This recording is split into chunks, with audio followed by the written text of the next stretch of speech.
Nu, čau. Ir 3. diena, un vakar rakstīju, lūdzu pastāstīt bišķi, kā te ir sīkāki cilvēki, kas grib braukt. Tā vakar sasnika pūderis nedaudz, un tas kalns izskatās, kūrars izskatās apmēram šādi. Tas ir priekš dēļotājiem, varētu būt interesanti. Tas viss ir viens liels braucams pūdera lauks no pašas augšas. Var braukt arī turreiz trasēm.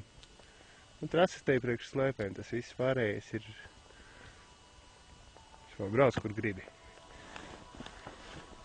Es esmu pie apakšas, tā kā ir kalniem priekšā.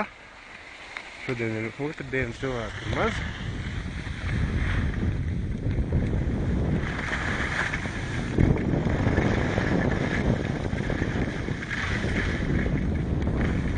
Kalns ir ideāls.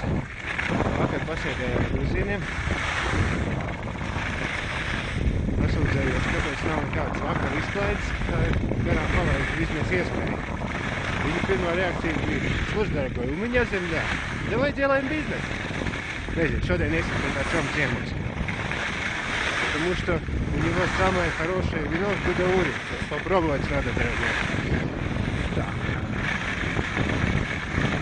Trasē nav cilvēku, mierīgi slidinās bez stresa. Interesanti, kalnos nav paģi.